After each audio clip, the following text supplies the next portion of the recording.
Okay. And then I turn my video. Everyone, please mute. Kindly mute. Okay.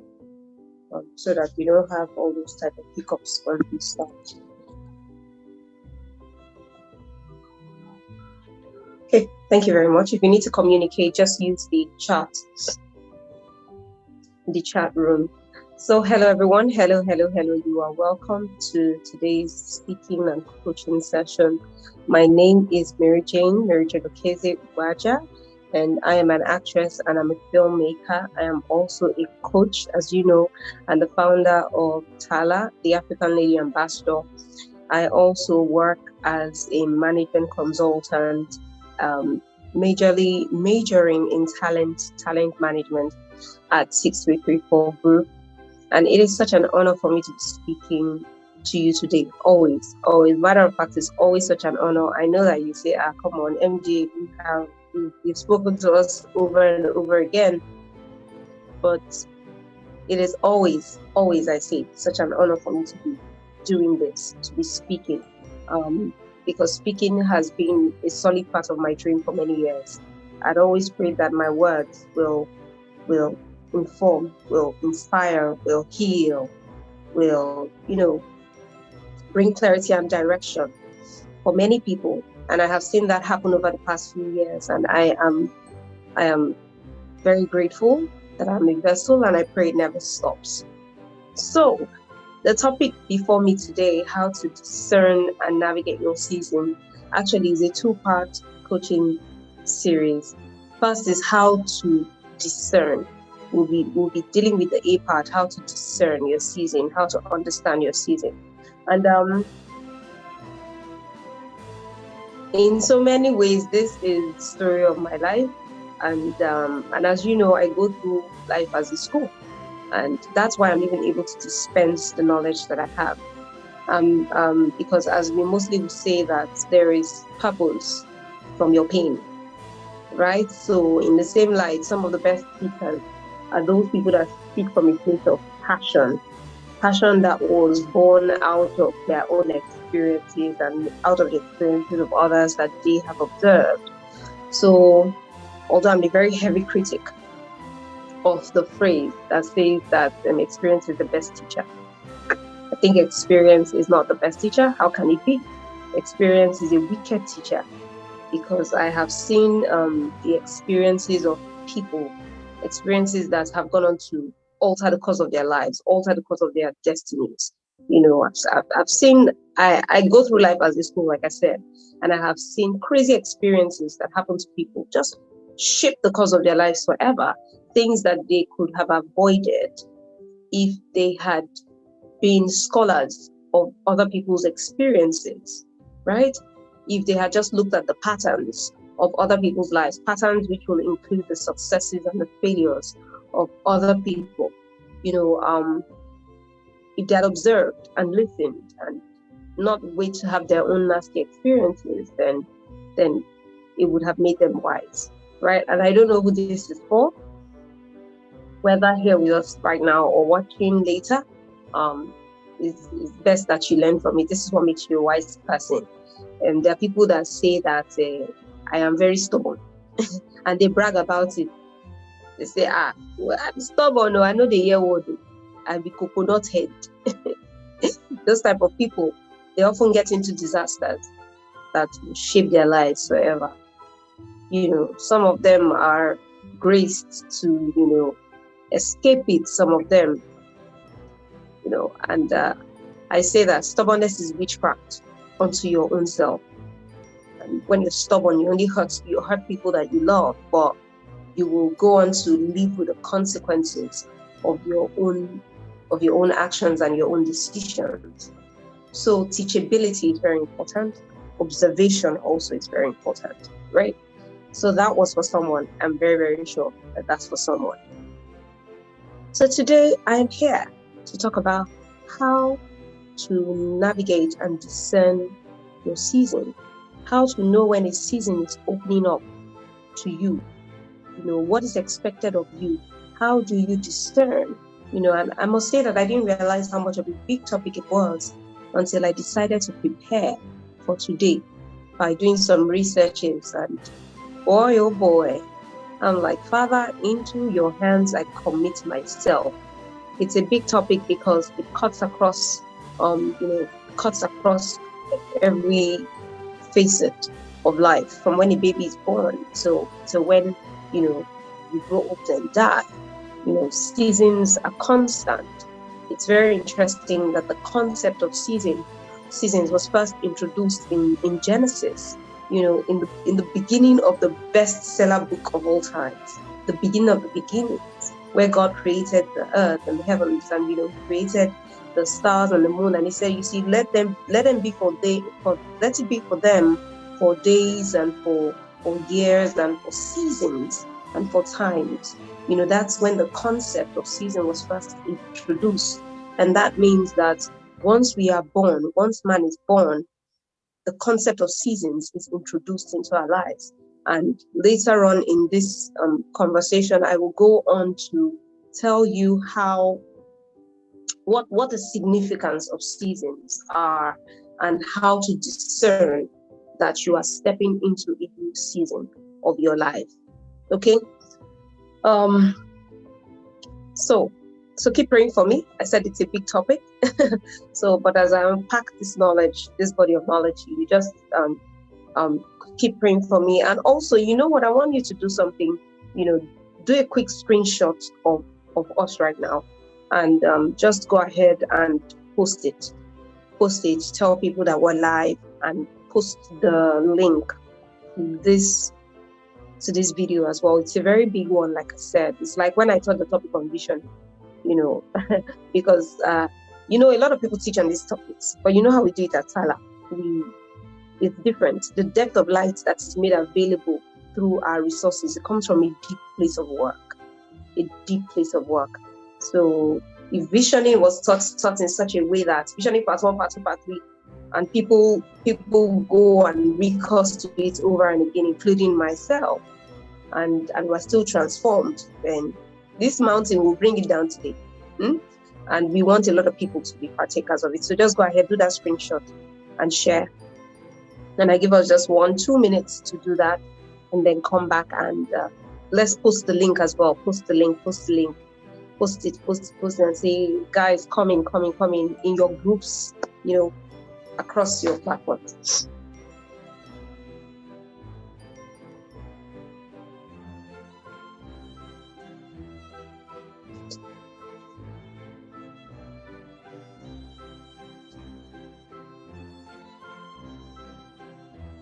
So are we good to go? Let's delve right in. So how to discern a season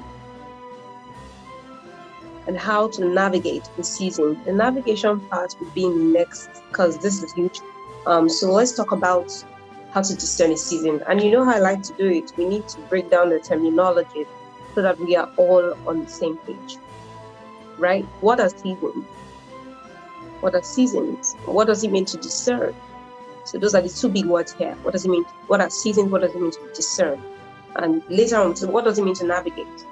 So seasons are periods that are associated with some phase in your life. Seasons are periods that are associated with a phase, right? Usually it's associated with a phase of activity of agriculture, or the weather. We have rainy season, we have dry season, we have winter. Now most countries are getting into fall. We have winter, we have autumn, we have spring, we have summer, we have fall, we have seasons, right? So it's usually perceived about the weather, or either about agriculture, the planting season, the harvesting season, right? But remember that I said that the concept of seasons was first introduced in the very first very first chapter of the bestseller books of all times. In Genesis 1, it says that let it be to them as signs and for seasons, for day and for night. And what that implied is that the whether it's agriculture, whether it's weather, whether it's whatsoever, is for us a sign, is a model, is a template. It speaks to our own life, our own growth, our own development, and our own purpose. That's what it speaks to. Let's move further along with definitions. What does it mean to discern? To discern means your ability to perceive, your ability to recognize something, your ability to sense, the ability to pick up or notice something very, very quickly, right? So to discern your season would mean your ability to recognize, to sense, to pick up, or to quickly catch, to perceive the start of a new phase that is happening in your life. And to navigate your season means that once you have realized that, you know how to steer yourself, to direct yourself. To navigate means to direct, to steer. That's why it was originally used when it came to ships, right? To navigate, to steer, to drive yourself, like you say, get into the driver's seat of your life and you drive in the right direction. So to discern your season means this ability to sense, to pick, the start of a new phase of something happening in your life, and to steer yourself in the right direction during that phase. And it's very important. If you are unable to discern when a season opens up in your life, it can be catastrophic. Okay? So, to paraphrase one of my role models in one of his letters to a group, he was writing to a group, a church group years back. He said that when I was a child, I acted like a child, I behaved like a child, I spoke like a child. But when I became an adult, I put off childish ways, right? When I became a man, I quickly put off childish ways. And this speaks to the different seasons in the life of every human being. That's what it speaks to. Also, one of the best poets of all times, the best writers of all times, wrote down this amazing piece of poetry that I'm going to read to you today, and for a lot of people it's familiar. But here it is.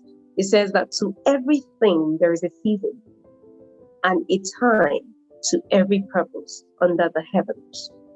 And listen very carefully. It says a time to be born and a time to die. A time to plant and a time to pluck that which is planted.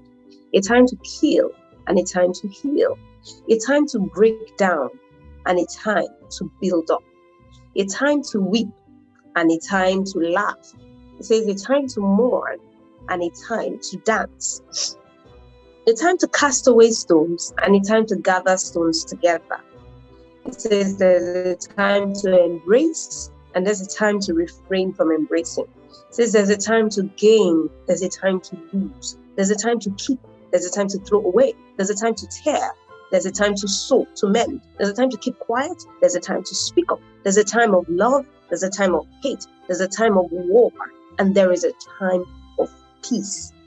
And if you read slowly, as one of my teachers will say, if you read in slow motion, it will show you that everything there is seasonal. It's saying that everything there is periodic, is seasonal. So it means that life happens in seasons for everyone. The second line says that there is a time and a purpose. There's a time to every purpose under the heavens. And this means that time was created so that purpose would be fulfilled in seasons. There is a time to every purpose under the heavens, a time for this, a time for that. It means that this season will happen this season will happen this season. So what that means is that time was created so that purpose could be fulfilled in seasons or in phases, as we have said, that a season is a phase of activity.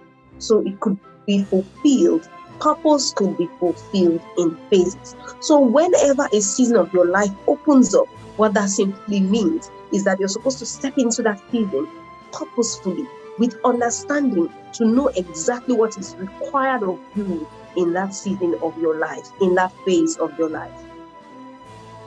Okay?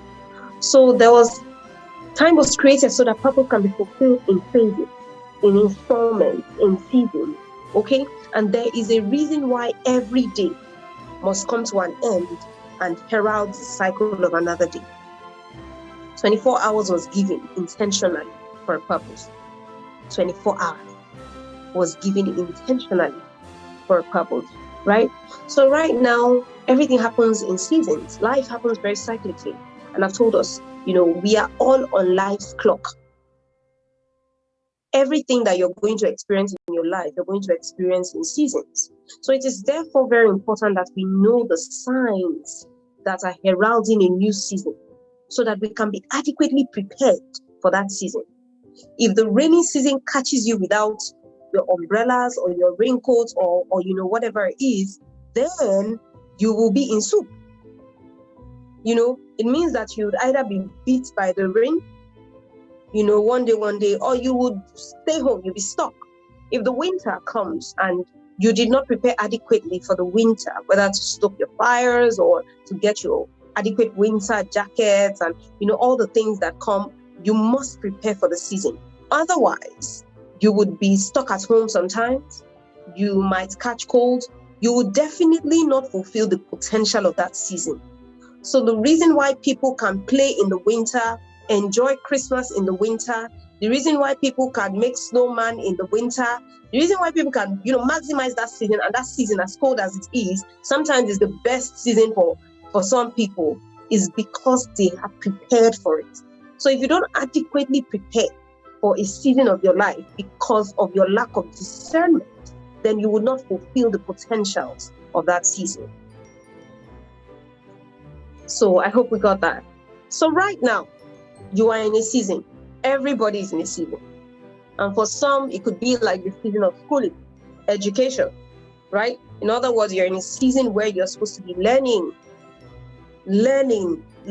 social interactions, learning academics, building relationships, just the season of gaining academic knowledge, gaining theoretical backgrounds for the things that you might need in the future.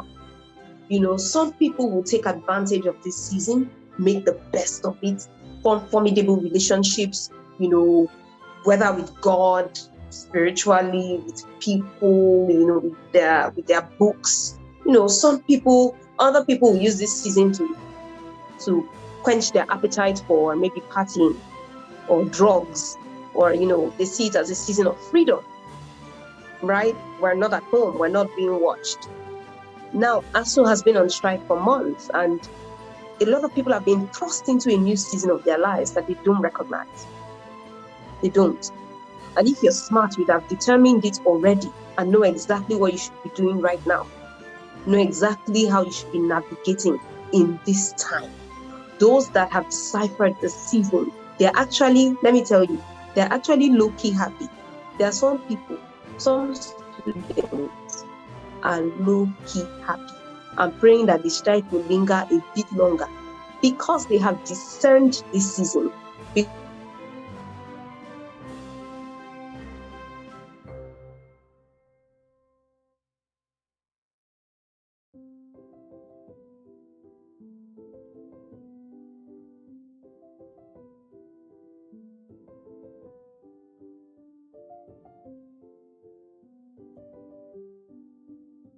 Person, nothing happens by accident. Nothing happens to you in life by accident, especially if you did not orchestrate it yourself. It doesn't happen by accident, trust me. So they've been thrust into a season of their life.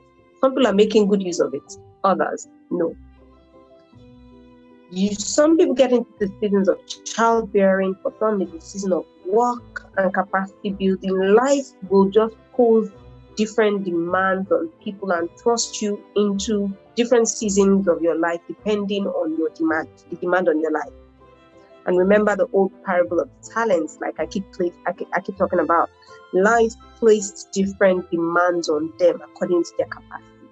So it's important for you to know the demand of your life, the demand that life has placed on you, because this will go on to shape your life's experiences. And when a season is opening up for you, you know what is required of you to do in that season, so you don't waste time.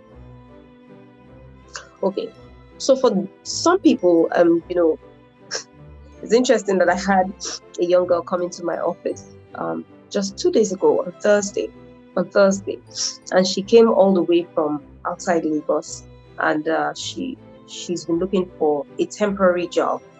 And finally, someone gave her the phone number of some man in Lagos who might be able to give her an intern placement because of the ASU strike. And the question I asked her is, what if ASU called off the strike right now?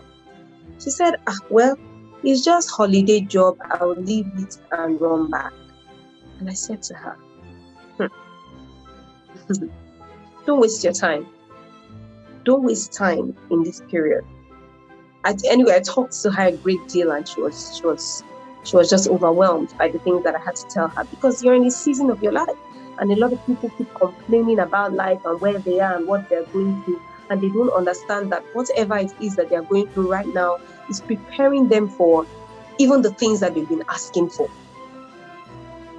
But like gold, they must have to pass through the fire so that they can come out refined, so that they can come out stretched with understanding, so that they can come out fully refined, so that they don't collapse under the weight of their desires when it's been fulfilled, when it's been met.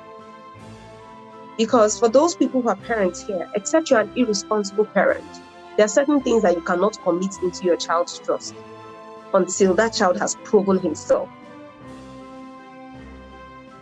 And this is the model of the Jewish people. You know, when they have a child, when they have a company, right, or an organization, they will take the child through the ranks. If it's a factory setting organization, the child will start in the factories, and they will put the child through all the departments in the company, all the departments. The child will have to go through it before the child can actually, get to that top level. Because they have to build their skill set, build competence, in that phase. So instead of crying and complaining, ask, what am I supposed to be doing right now? Right now. Okay? Whatever season of life you're going through or you go through in the future, it is placed in two phases. That poem that I wrote by the famous King Solomon, who was one of the wisest men to walk on the face of the earth, said there's a time to born, there's a time to die. There's a time to plant, there's a time to harvest. There's a time to embrace, there's a time to refrain. There's a time to weep, there's a time to laugh. There's a time, it means that life would happen seasons. I group them into two. And if you like, call it waiting season or planting season and harvest season, or season of plenty, season of abundance, and season of lack of abundance or lack, whatever suits you. But life will present to you two seasons per time.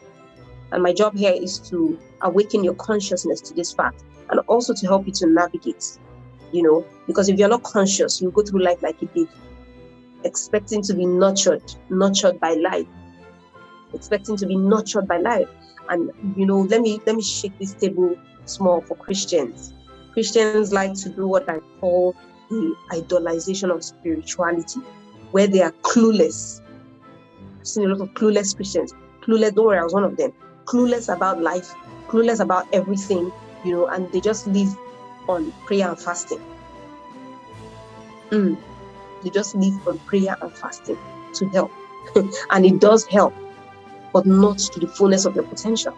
And I will tell you, and as a Christian, listen, this cluelessness about your seasons is just sheer ignorance and immaturity, is what it is. Where you are living life expected to just be carried and nurtured, carry me, they go, just being nurtured and fed by God, and your spiritual senses are dead. And the only thing seemingly alive to you are maybe the witches in your village, the people that appear in your dreams. If you are a Christian and you are unable to see the signs and signal and read handwritings on the wall, if you're unable to connect the dots of your past and look out for patterns and understand patterns, if all you do is just pray and you want the Holy Spirit to be speaking to you, and if you're unable to hear and see, if you're unable to hear and piece it when human beings speak to you, human beings, both great and small, If you're unable to recognize your coaches, your teachers, your mentors, your leaders, those people who you should be looking up to and listening to per time, if you're unable to see how you have been placed in an environment, how it is that you have been placed in an environment that is supposed to pull you up, that is supposed to pull you to your destiny and answer some of your desires. You're just unable to read the signals and the signposts, and all you're doing is just praying and praying and praying and praying and crying to God to send you an answer in the wind, when He has sent you people, signals, signposts. See, you are just ignorant and you are immature. You're an immature Christian. That's what it is. And when people ask you what's going on, you say, I'm waiting. God has not spoken. You are ignorant. And you are wasting a lot of your time which you're supposed to be investing wisely. And in a minute, I'll be teaching you about time and what it means and the difference between time and seasons. Okay, but allow me to pieces this table for my fellow Christian spiritual people. Because if you like, you read all the Bible in the world, all the scriptures in the world, be a spiritual leader that is teaching on the pulpit, preaching on the pulpit, you are looked up to, and you think that's the end game? No. If you like, be able to heal the sick, and I understand it when Apostle Paul was saying this thing, that if you like, speak tongues of men and of angels, you are able to heal the sick. If you are able to raise the dead, if that is not your purpose, and you don't know exactly what your assignment should be per time and per season, then you're in hot mess. Forget that you can do all these things. It's anointing upon. It's spirit upon. It's different from spirit within. It's spirit upon. Elisha was dead. And they threw, in fact, it was dead to just his bones. Yet a man needed healing, and they threw him into Elisha's grave, and he got his healing. So it's not about healing sick. Those are not the things that matter. I'm telling you. So what do you think it meant when Jesus was saying, that they'll come to me and they'll say, Lord, we cast out demons in your name, you heal the sick, you raise the dead. And Jesus will say, please, I don't know what you're talking about. Move. You've been an unfaithful steward. Because it's about stewardship. So this is not a joke. Let's take it seriously. Everyone here has been given the currency of time to trade with. We are supposed to trade with our time so that we can make profits in the earth. Because what will be demanded of you at the end of the day, how did you spend this time? What did you do with the currency of time that I gave to you? Were you scrolling aimlessly on Instagram or YouTube or TikTok or Snapchat or WhatsApp status? That's the latest, because it seems like every year they create something. Everything is in contest for your time unknowingly. Every day that you wake is a battle for your time. Everything begins to tug at your time. Whether your friends are calling you for a meetup, or church activity is pulling at you, or your siblings or your children, or disputes that you have to settle on social media, addiction or television watching, everything is trying to get a bit of your time. And if you do not understand that your time is an asset, that time is the end game, and what will be required of you per season, is how did you spend this time? It will be tough for you. Let's think a bit about what time and seasons are. The difference between time and seasons. What is time? What is season? Right? Time is the indefinite, continued progress of existence. Is the indefinite, continued progress of existence, of our existence. Okay? Time is infinite, never comes to an end. A world without end. Eternity is time. Okay? But then there are seasons, and seasons are a phase in time. Seasons is a passage of time, is a phase or a passage of time. When a man is born, man is placed in the existence of the space of time, and time becomes his currency to trade with. And remember the good old parable of the talents, that a master was going off on a journey, Can you guys hear me? Someone says he can't hear anything at all. We can hear you. We can hear you clearly. Okay, Yes. thank you very much. All right, please mute. Thank you. So I was saying that we should recall the good old parable of the talents, that a man was going on a journey and he called 3 servants and he gave them talents. The Bible says, so when he gave, the parable says, so when he gave 5, to another he gave 3 talents, to another he gave 1 talent according to their capacity. So everyone has different capacity, and that's why it is so unwise to measure yourself with someone else or to compare yourself with someone else, because everyone's life, the demand on everybody's life is different. Do you see? So I was saying that when a man is born, he's placed in the existence of space, of time, right? And time becomes his currency. So these guys in this parable were given talents to trade with in the space of time, right? And one came, they multiplied it. The other one, was described as a wicked person because he failed to use his time correctly, right? So when a man dies, a man becomes a sum of his time while he lived. That's what is called lifetime.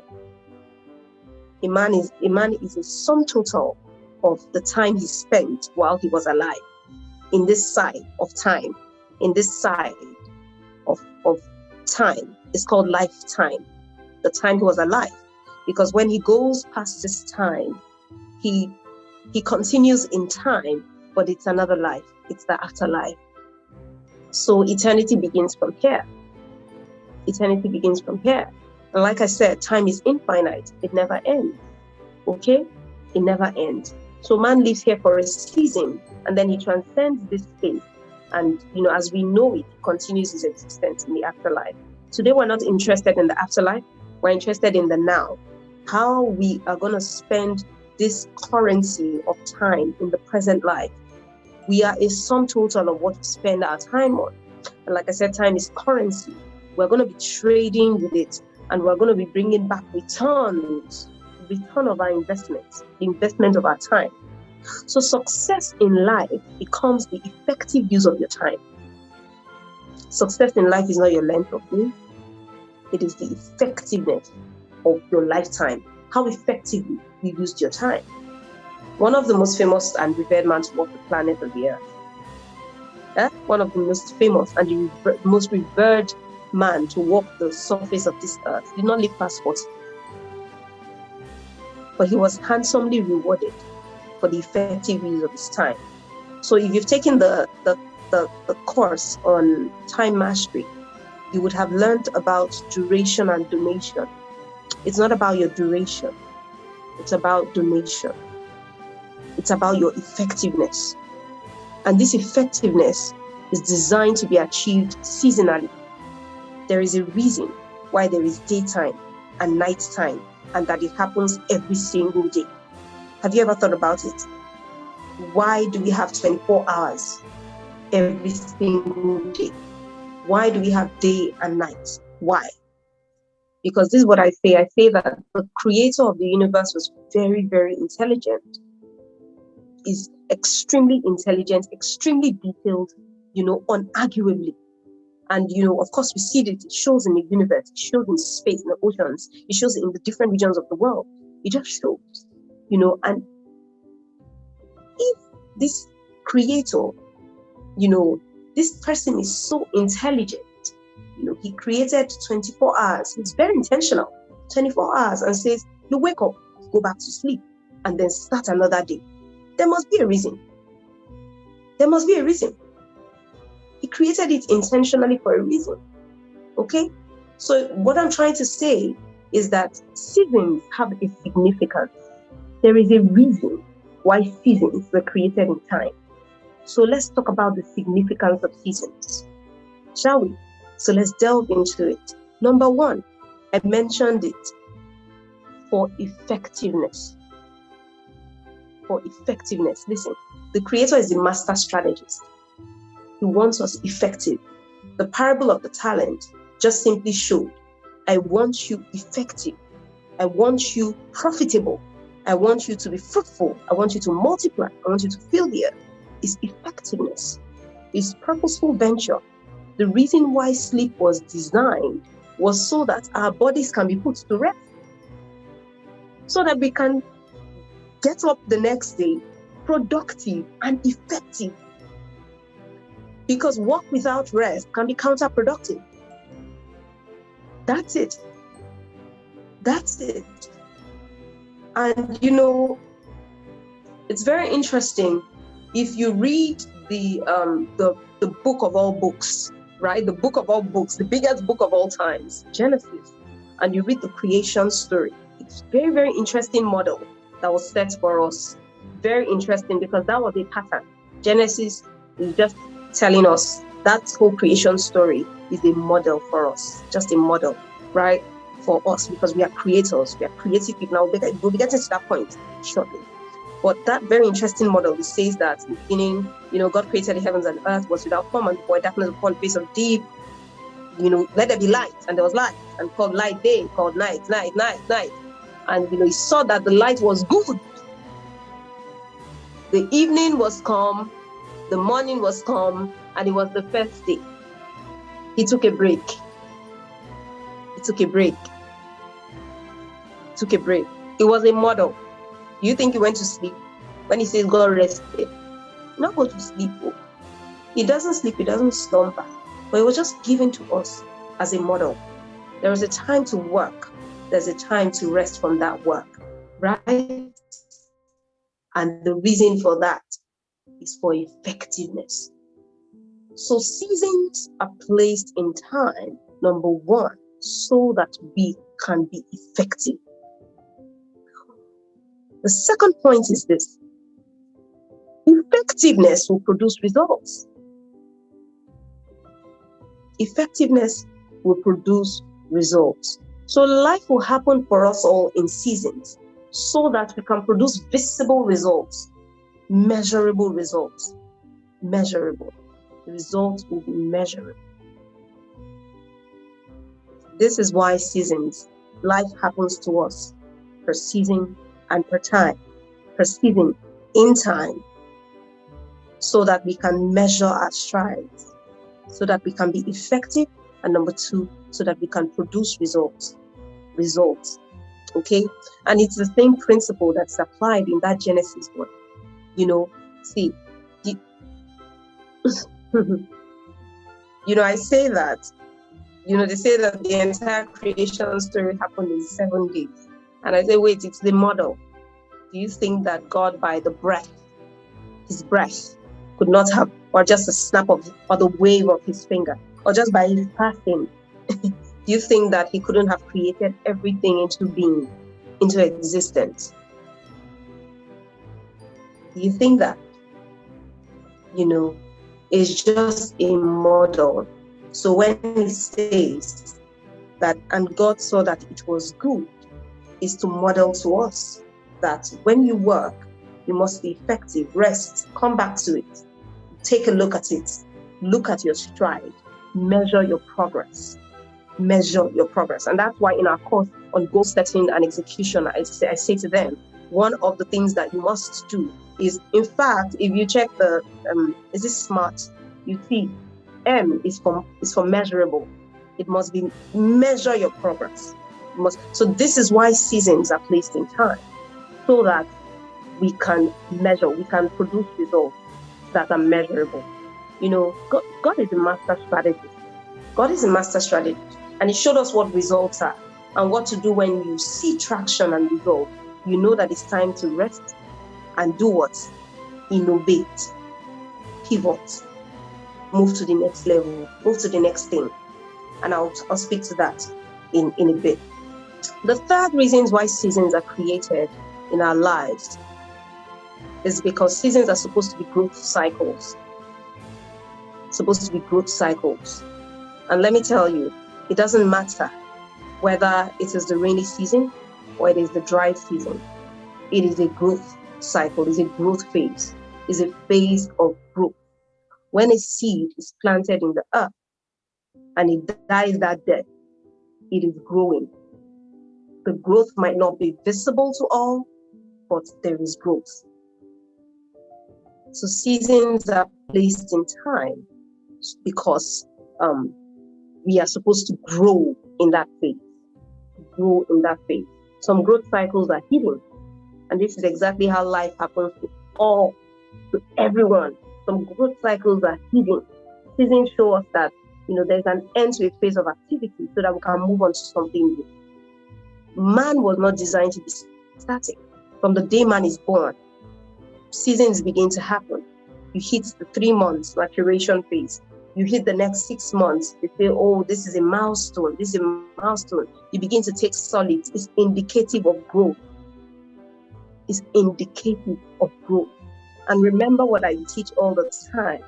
Man was designed for growth and for contribution, right? Seasons happen to measure your growth strides. It's growth cycles, summer, winter, autumn, whatever. The poem that we read, to everything, there is a season, there's a time to refrain from embrace, there's a time to embrace, there's a time to laugh, there's a time to mourn, there's a time to cry, there's a time. Every season of your life, whether you like it or not, whether it's a sweet season or not, is actually designed as a growth phase. But it's your prerogative to discern it. If you cannot discern it, what you ought to be doing in that time, then there's trouble for you. There's trouble for you. Okay? So once you are a baby, you keep growing and you keep moving till you get into primary school, till you just keep evolving. It just speaks about change. And change is a constant thing in life. Man was designed for this. Man was designed to adapt to change. And in fact, the quicker you adapt to change, it sometimes shows your innovative prowess. Because the people who are the most averse to change, there are some people who don't like change. They say it, they don't like change. I don't like change. I don't like to move, to change location. I don't like to, there's some people who don't like change. People who are averse to change, if you notice, they are the most mediocre people. They're the ones who, they're the most mediocre people. They live in a comfort zone, afraid to venture out. Change is constant. Change means evolving. That's what it is. And if you're unwilling to change, it means that you are not willing to evolve. You cannot evolve. That change comes with growth. That's what it is. It's evolving, it's growth. As a baby is growing, baby is evolving. That's what it is. Okay? The next reason why seasons happen is to show us our innovative and creative prowess. Is to show us our innovative and creative prowess. Change happens for us to bear fruit, to improve upon our former processes. And the case study I'm using, like I said, is the bestseller books of all time. Is the beginning of the book of books, Genesis chapter 1. Very, very, very interesting. So if you read it and you follow the details of that story very, very closely. So God created day and night. And like I said, that creation story was for us, just to set a model, an example of what it means to be fruitful, what it means to multiply, what it means to fill the earth, what it means to have dominion, to subdue. It's a model for us. So when you check that story, so he separated the day, he called the light, he called day, the darkness, he called night. The evening and morning would come, next day had come, he went back to it. How do we improve upon this? He separated. He said, okay, this night needs light. Let's set light. And then he now created sun, created moon, created, made the greater lights. The greater lights ruled the day. Remember, he had made day and night, came back, said greater lights for the day, lesser light for the night, to give light to the night. Later, he came again. Okay, he separated waters from waters. Okay, so this water, you call it, is to improve its innovativeness. That's what it is. That's what seasons are for. So when you're getting into a season of your life, know this. It is time for you to grow, and it is time for you to get thinking. It is time for you to get thinking. Improve upon your former processes. Don't be static. We're not created to be static. This is why they are changing and shifting markets. That's why it happens. It never stays static because man was designed to keep thinking, to keep producing and producing and producing. That's the meaning of multiply. So what are you producing in this season? What are the things that you're working on right now? What ideas and skills are you building upon? The human brain has billions of cells. And it's sad that scientists say that we don't use up to, more than a tenth of it, a tenth of our brain. It's sad. There's a reason that when God created Adam, he said to him, he took him to the garden. Oh yeah, go and till and tend it. And he didn't teach him how to do it because he had put in him this creativity already, the ability to think like himself. That's it. Go and till. And then he took him to the animals. Whatever you call them, let it be their name. And do you know the task? One day I said, do you know the task to create, to name, you know how many animals there are in the world? The seas, the land, the air. It must have forced him to think. He had to be strategic with that thing. He had to sit down, separate, the mammals, separate the ones that are crawling, earthworms, whatever it is, separate the ones, just separate them. Yeah, and call them, go think. Go think. That's what seasons come for to make us, to force us to think. What should I be doing right now? What should I be doing right now? The Bible speaks of the sons of Issachar, and I'll speak about them later. It says they were wise people because they understood times, they understood seasons. They knew what they ought to be doing. And guess what? The Bible says that they were ahead of all their kinsmen. They were consultants. We will speak about that. Okay? So you've got to be working, you've got to be thinking, you've got to be innovating. And if you're like those people that say, oh, I don't like working, and feel like you're sounding cool. Oh, I don't like work. And you sound cool. It's not cool. Your idea of work might be the problem. What are you doing for work? Are you in your place of passion? Because if you're in your place of passion, you do it. And if you're in your place of passion and you're just trying to sound cool, say you don't like work, sorry. You were created for work. Your idea of work might be the problem. If you see work as value creation, if you see work as you serving, as you helping, as you being productive, not just to earn a living, but by being an asset to the world in such a way that if you don't show up, it will be injustice to the world. The man that didn't show up, remember, the one that was given the 1 talent, he refused to show up. He was described as wicked. That's it. So if you don't show up, it's like it's an injustice to the world and to your creator. So if you view work like that, maybe you might be able to change, your approach, the way you approach the concept of work. Right. Now, the other reason why seasons happen to all is to stretch and develop in you capacity and competence. That's what it does.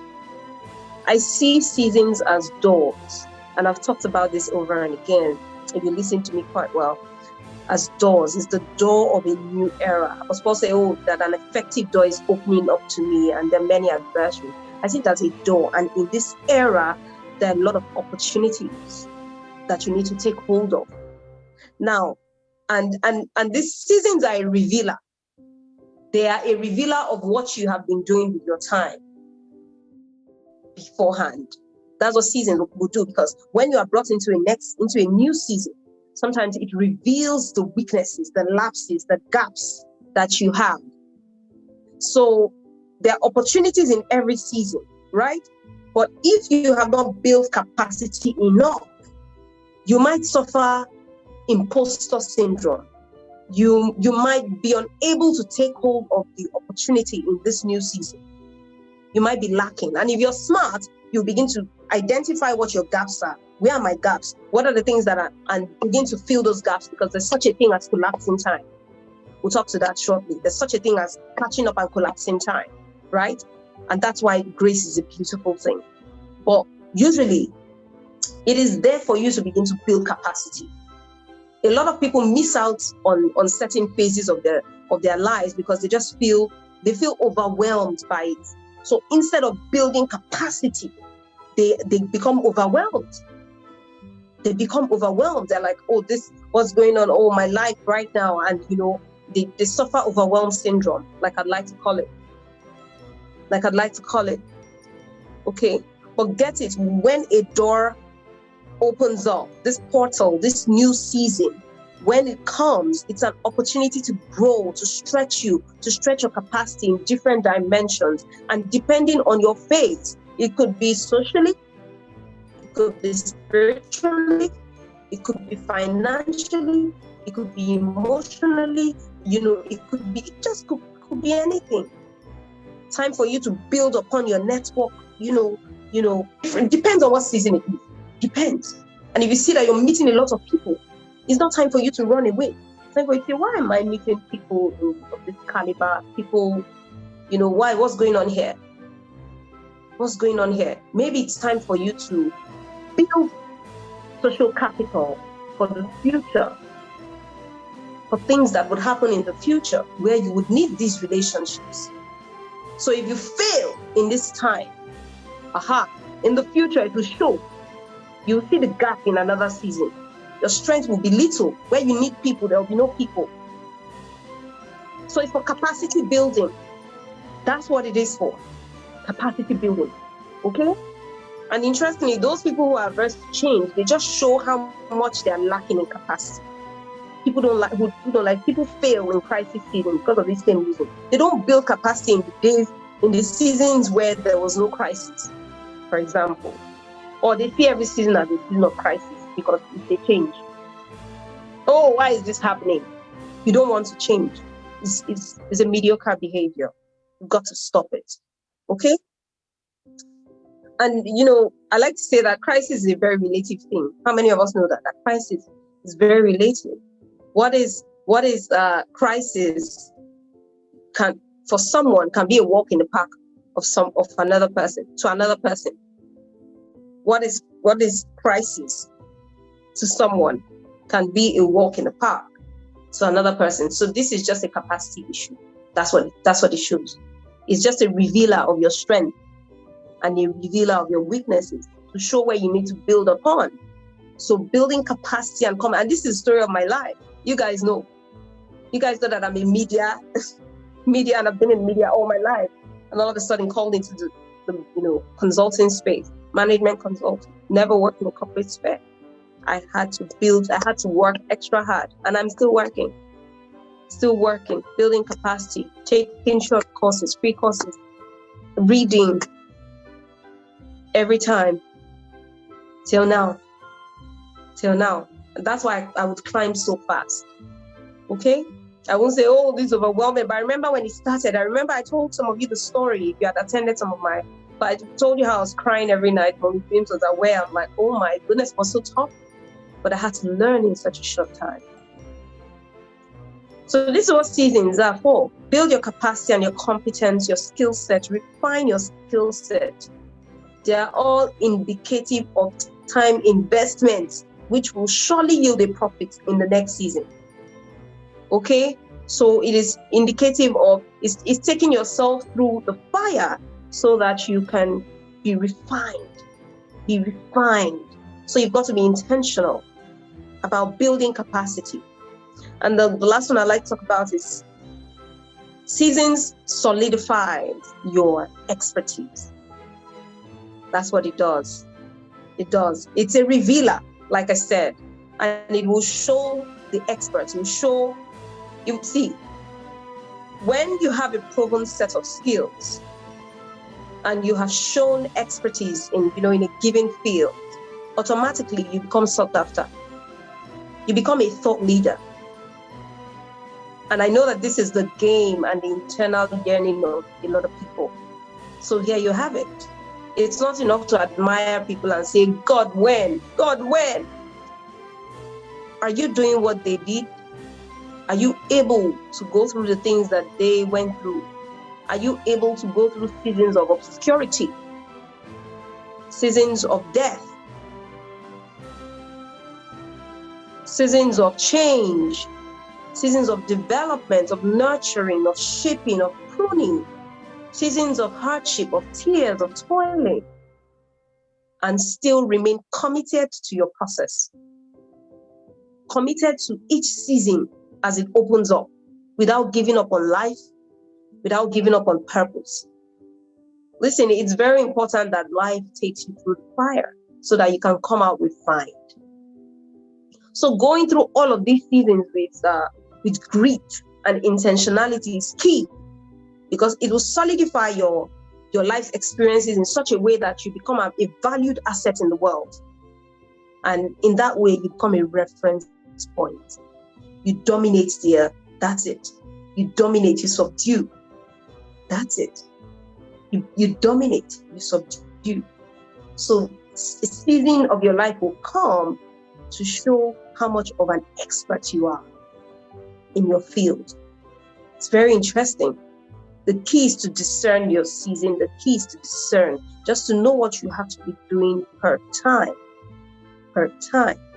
And it's the same reference here for a group of men that were described, like I said, as the sons of Issachar. And if you read pretty well, I'll read the scripture right now. It says that of the sons of Issachar, there were men who understood the times of seasons, and they had knowledge of what Israel, that's what the country should be doing. Their chiefs were 200. All their kinsmen were at their command because they were discerning. They were discerning. All their kinsmen were at their command. So this is what I'm talking about, thought leadership. They were the consultants of David. They were the ones who would say, no, don't go now. No, do this. No, don't do this now. Do that. Okay? So life will happen for all of us in stages. These stages are seasons. You've got to learn how to discern. And I'll tell you how to know when a season is opening up. Okay? But just know that when you must embrace your season, know how to discern it, know how to embrace it, know how to appreciate your level at the place where you are. Or you'll be frustrated trying to be someone else or comparing yourself with other people. All right? So, how do you know when a season is opening up? Brings us to the big question. How do you know when a season is opening up? Okay, and so we'll take this and then we'll treat questions. Okay? There's time for questions and answers, or we'll take this one first. How to know when a season is opening up. Basically, how to discern a season. Number one, dissatisfaction and distaste. You might begin to feel a sense of dissatisfaction and a loss of taste for something that you were once excited about. And this happens to everyone at every level. So my son is in year 3. My daughter is in year 6. I made her do year 6. So what that means is, because in Nigeria, they have this funny system of taking year 5 students into secondary school. And I'm not interested in jumping processes, right? Finish, settle in your season. You know, the people that think are geniuses, they take them to. And when they approached me, I said, no, let her stay for her year 6. Okay? But she's excited about going into secondary school. She's eager about it. She's eager, she's excited, she's eager to write common entrance, she's eager because a new season is opening up to her. My son, who is in year 3, has no taste for secondary school. He sees his sister excited about it and he's just looking at her.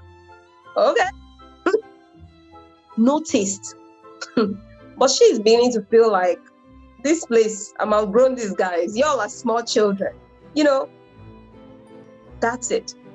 Distaste for what you were once excited about. Distaste and this dissatisfaction, but you've got to be careful. I see a lot of people miss it here. Be careful how you shut the door on one phase of your life. This is what I say. I say that if you did not call yourself into a season of your life, you have no right to call yourself out of it. You have no right. That's pride, that's immaturity, and what that means is that you would enter into the world half-baked because you didn't learn all the lessons and exploit all the potential in its fullness. That's what they do with these year 5 guys that jump into JS1, and many of them suffer in secondary school. It catches up with them. So this is what seasons do. It catches up with you later, and it will show your gaps. Do you understand it now? It will show your gaps. It catches up. So you got to be careful. But you feel this excitement. You feel this satisfaction, this pull for higher. And that's when people call me to say, and they're crying and they say, there's something wrong with me. I don't know what's wrong with me. I'm not happy with this phase of my life. I'm not this. I smile and I congratulate them. And some of them, they get offended and I have to explain to them, calm down. This is a call to higher. When you feel dissatisfied, when you feel this, just feel that thing on the inside, it means that life is calling you higher. So when they call me MJ, I first clap for them and I'm like, I'm so happy for you because it's a pull to the next level, right? So you got to set yourself in this space. If you're not living from a malicious space, shutting the door from a space of pride and malice and say, oh, I've learned all the things that I should learn, Jerry, and I see it a lot with mentees. I see it a lot with staff in organizations. I see this a lot. They feel that they know. They feel that they have learned. Some feel that they can do what the boss is doing. Why am I serving here? And then they shut the door on the season, and I've seen people suffer for the rest of their lives. I've seen them. I have seen them. People that they were number 2 men. They were this. They say, I can do what he's doing. What's he feeling like? I don't like the way he spoke to me. And they leave just like that. And this is not to say that they would not have eventually left, but they were half-baked. They were half-baked. Do you see that? Another way you know a season is opening up is because there'll be signs of rejection. It's like some doors begin to shut in your face automatically. It just feels like the world is rejecting you. Sometimes it can be rejection from your biological family, from your siblings, from your friends, rejection from work, from church. It can be. Yeah. Don't panic. Figure it out. Where are you in the stage of your life? What's happening to you? Okay? It can be that you need to withdraw. It's time to be quiet. Remember the poem. There's a time to be quiet. There's a time to speak up. There's a time to refrain from embrace. There's a time to embrace. Don't hold on. There's a trick. A lot of people keep holding on.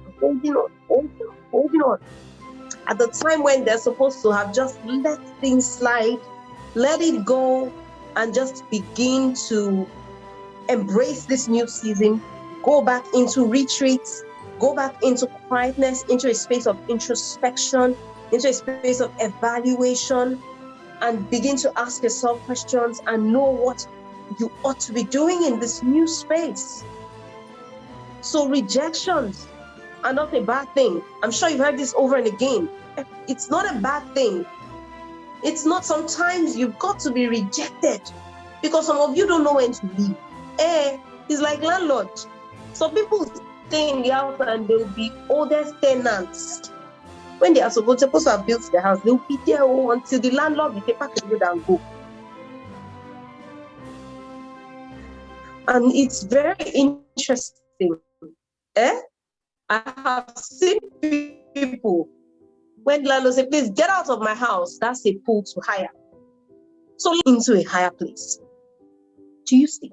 Rejection is not a bad thing, even from your biological family, I said. And people, the support coaches or people who have listened to me over and again, or even if you read my mails, my weekly mails, I talk about families, the families of the earth, how we are grouped into families. And sometimes the most important family to you is not necessarily your biological family, is your purpose family. Your purpose family. And sometimes God has to yank you out of that, your biological family, because people find their very safe space. God is saying your purpose in the world is a lot more, is what Jesus knew very early at the age of 12. Left the family. And he said, what's going on? Don't you know that your father and I have a father, I should be about business. I have purpose in the world. What is this? You know, I have to leave. Yeah. Then started calling his brothers, who were his disciples, Andrew, James, John. So that was teaching, he was somewhere in the temple one day, and they came to say, your mother, your father, and brothers are outside. And he said, what are you talking about?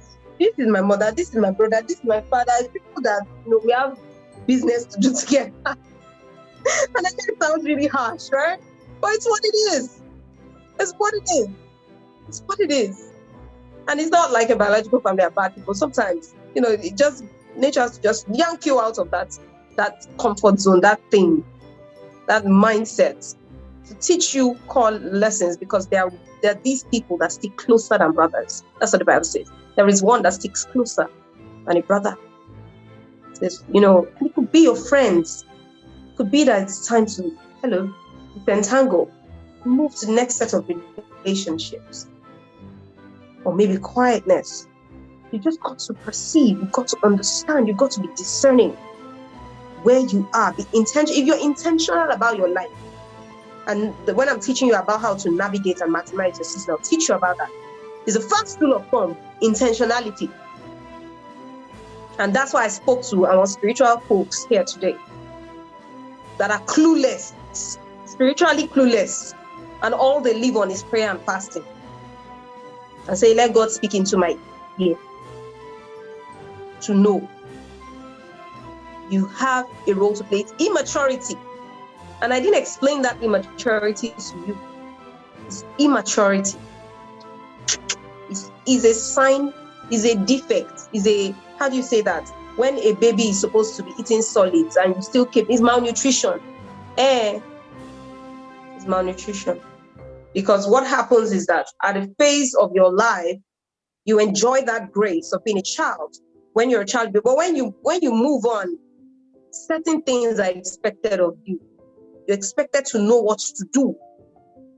Do you understand? You're expected to be discerning. You're expected to employ your senses. When you're a baby, you can't employ your senses.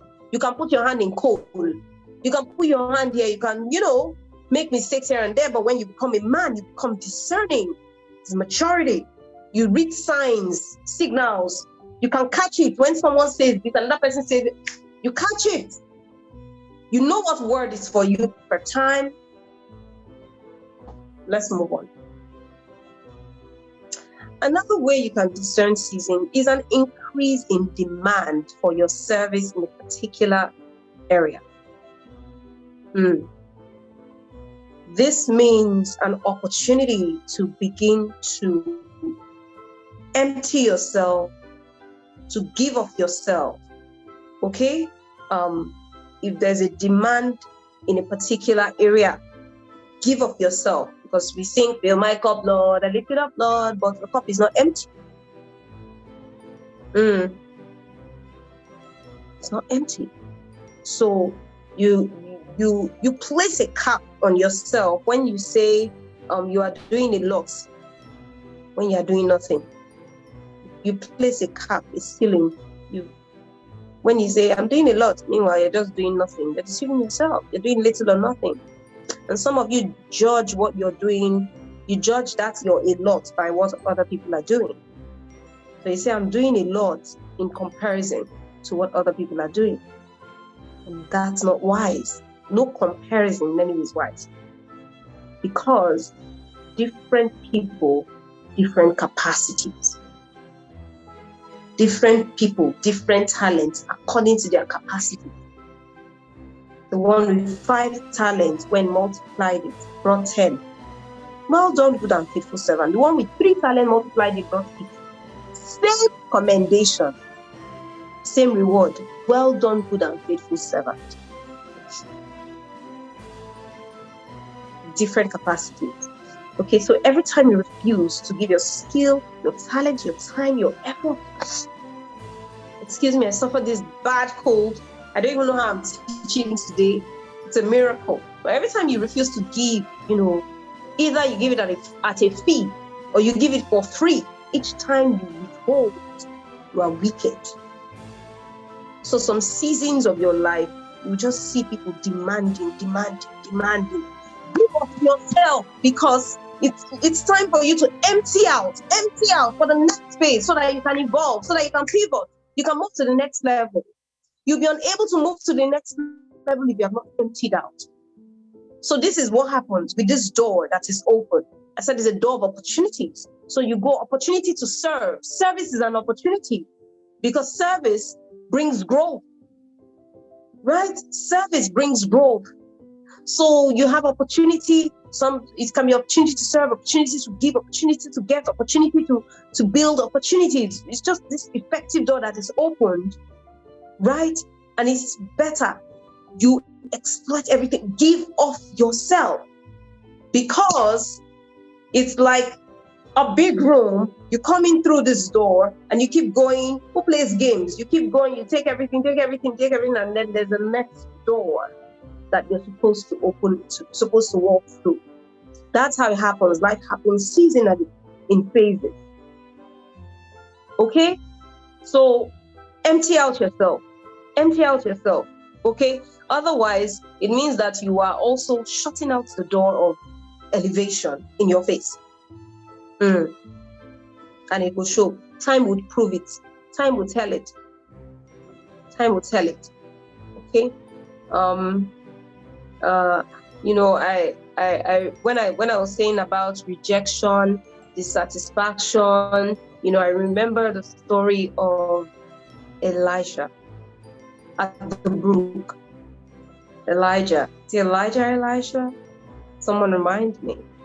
There was famine in the land, and he was led into the wilderness and settled by the brook.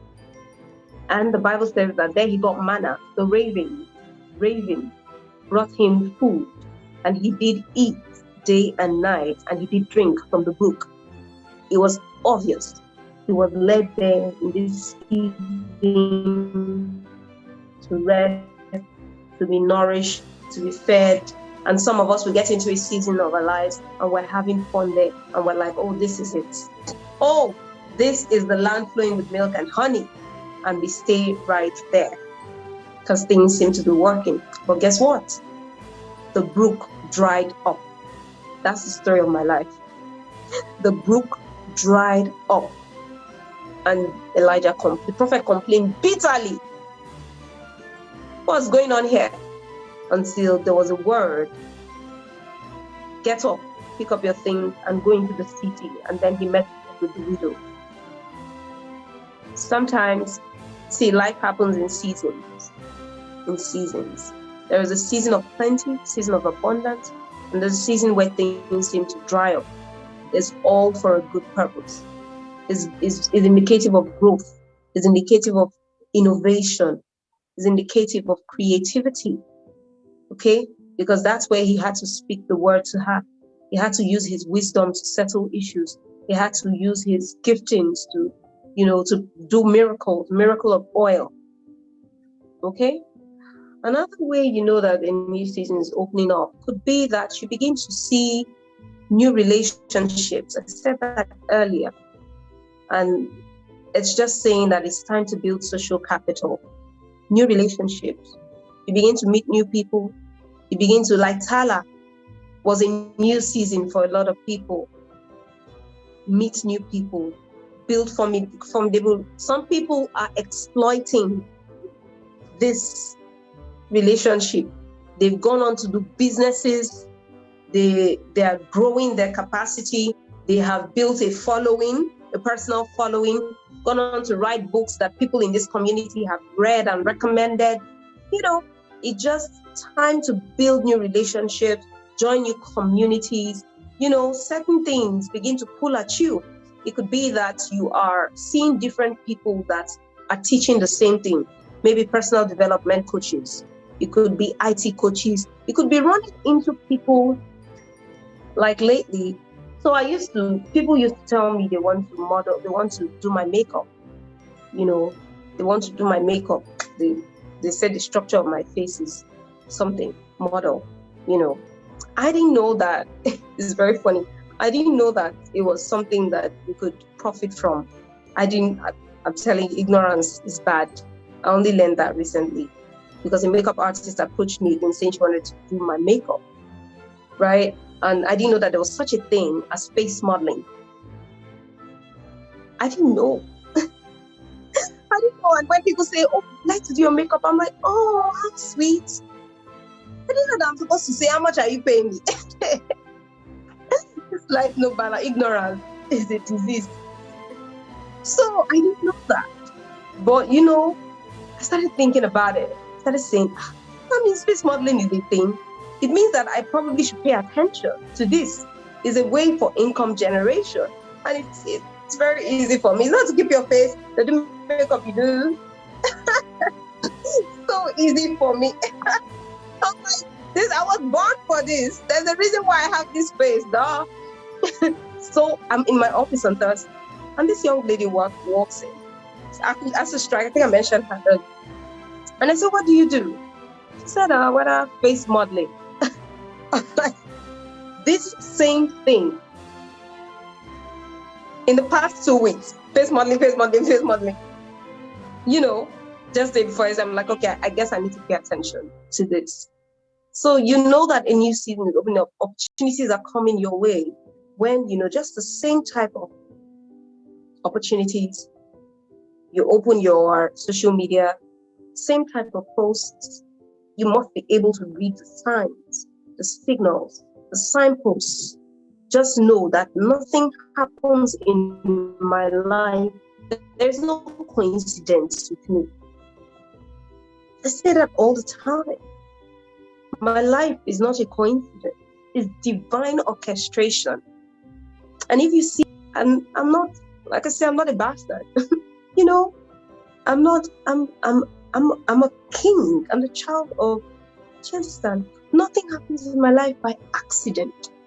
So you're able to ask questions, live very intentionally enough to see the signals, to understand it, to read patterns, to read signals, and some people will show you patterns even with clocks.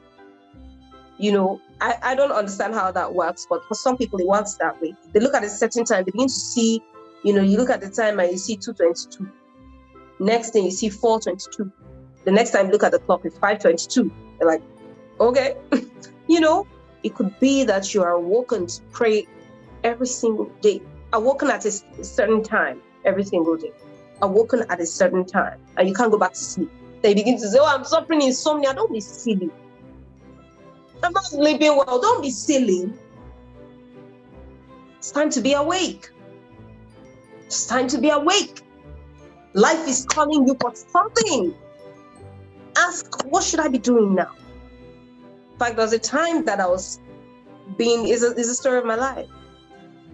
Either I go to sleep, I couldn't sleep till 3 a.m., 4 a.m. My body is refusing to sleep. I don't have insomnia. I knew I should be doing something. So what I started doing was I started praying in that period.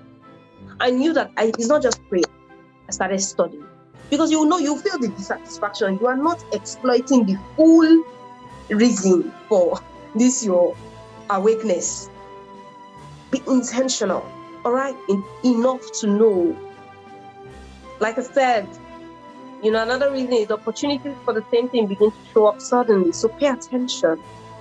Pay attention of it, okay? And in some cases, it could mean research.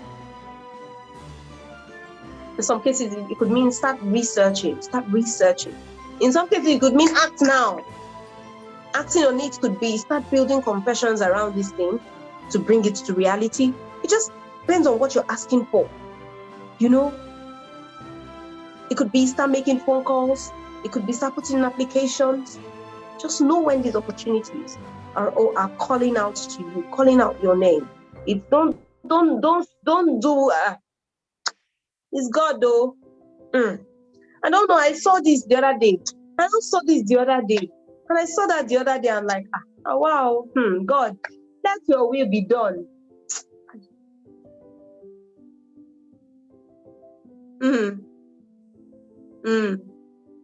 No, act. Start thinking. Start asking questions. Be curious. Remember, curiosity brings growth. Curiosity. If you ask questions, you receive answers. Ask people. Ask Google. Just ask away. Okay? Life, our lifetime, the lifetime of a man. I was listening to an amazing man that grouped the lifetime of a man into, the morning phase, the afternoon phase, the evening phase, and the night phase. No, well, he grouped it into 3. I grouped it into 4. It's a morning, afternoon, and evening. Trust me, I'll go and sit down and think. But the morning phase represents your 0 to 20 years. Is your phase of learning, of being molded, of being helped, of being guided, of being nurtured, of being led, of being kept, of being taken care of. In the legal system is 0 to 18 years. Well, let's bring it to 20. Right? But the 20, from 20 to 50, is your afternoon years. And that's your year of execution. The time to execute. Remember now your Creator in the days of your youth. It's time. When the evil days come, or those days draw near where I say, I don't have pleasure in them. I'm too tired to be doing these things. I'm bigger than this. I'm too old for this. This is the time of your youth. It's the afternoon time of your life. And remember, the sun shines brightest, high and brightest in the afternoons.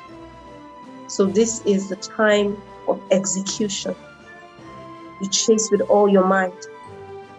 If you are waking up the same time a 60-year-old man is waking up, you have problems. Or a 70-year-old man. In this age, if you are living the same lifestyle as that of a man, you have big issues. You have big issues. You are wasting time. You're wasting time. Time is capital. It's a currency. It's a currency of time. And everyone has been given the same 24 hours in different capacities. You must use up your capacity. Use it up. The evening time is your 50s to your old age, maybe your 70s. Right? Your 50s to your 70s to your 80s is your night time. You rest more at night. Right? You do some work, you rest. You do some work, you pace yourself. At night, you pace yourself. It's time to unwind. I like to unwind at night. I don't lie. I like to unwind. It's time to unwind, work, pace yourself and rest. For the night time of your life, 80, your old age, to death. That's the night time. The night time. Night comes when no man can work. An 80-year-old man should not be actively working to make money, to make a living. No. Night comes when no man can work. So the trick is to live now as though you have no time. Live as though you have no time. Live as though you have no time. Okay? I'll just leave you with a few words that can help you build a mindset about your seasons, right? Please bear in mind that every single thing in life happens for a reason. Every single thing in life happens for a reason. and it is supposed to work in your favor. And it doesn't matter if you have been a time waster and you haven't built enough capacity or strength. The minute you wake up is your morning. When you wake up, begin to run. Listen, there's a reason I'm a Christian.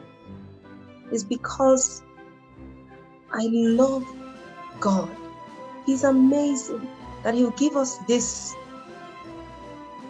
privilege of grace, pour it out and lavish it so generously, such that even if you messed up and you repent of it and turn around and begin to do what is right, grace is released unto you in such a way that those things can begin to work in your favor. Isn't that amazing? So the time is now. Time is now.